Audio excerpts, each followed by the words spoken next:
4,246 কোটি টাকার 10 প্রকল্প অনুমোদন দিয়েছে জাতীয় অর্থনৈতিক পরিষদের নির্বাহী কমিটি একনেক।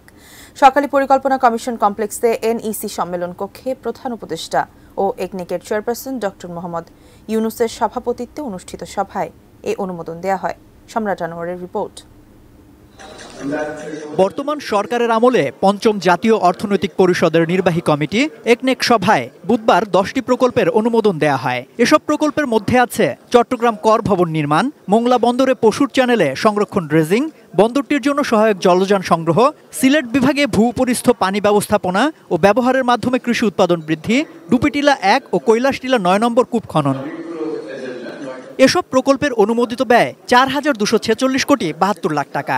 এর মধ্যে সরকারি অর্থায়ন 3,632 কোটি 1 লাখ টাকা, প্রকল্প ঋণ 205 কোটি 79 লাখ এবং সংস্থার নিজস্ব অর্থায়ন 408 কোটি 92 লাখ টাকা।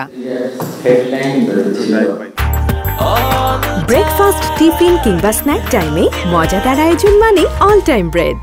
সভা শেষে পরিকল্পনা উপদেষ্টা ডক্টর ওয়াহিদুদ্দিন মাহমুদ বার্ষিক উন্নয়ন কর্মসূচি বা এডিপি বাস্তবায়নে ধীরগতির কথা স্বীকার করেন। রেমিটেন্স বেশ আগের থেকেও বেশি জোরে বাড়ছে, মূল্যস্ফীতি এখনো বেশি আছে, তবে এই মূল্যস্ফীতিটা সবচেয়ে বেশি গায়ে লাগে যাদের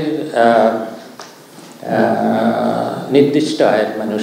বছরের শুরুতে সব শিক্ষার্থীর হাতে বই তুলে দিতে না পারায় সমালোচনার উত্তরও দেন ডক্টর ওয়াহিদুদ্দিন মাহমুদ। এই বছর হাহাকার পাঠ্যপুস্তক নিয়ে 50 বছর ধরে কত বিতর্ক হয়েছে এবং এবারে টেক্সট বইতে 6ষ্ঠ শ্রেণী থেকে 10ম শ্রেণী পর্যন্ত এখানে খুব সংক্ষিপ্ত আকারে হলো এগুলো নিয়েই লেখা হয়েছে। গণতান্ত্রিক সুশাসন প্রতিষ্ঠা সম্ভব হলে ডেমোগ্রাফিক ডিভিডেন্ড বা জনসংখ্যাগত সুবিধার ক্ষতি কাটিয়ে ওঠা সম্ভব বলে মনে করেন পরিকল্পনা উপদেষ্টা। ডেমোগ্রাফিক ডিভিডেন্ডের ক্ষতি।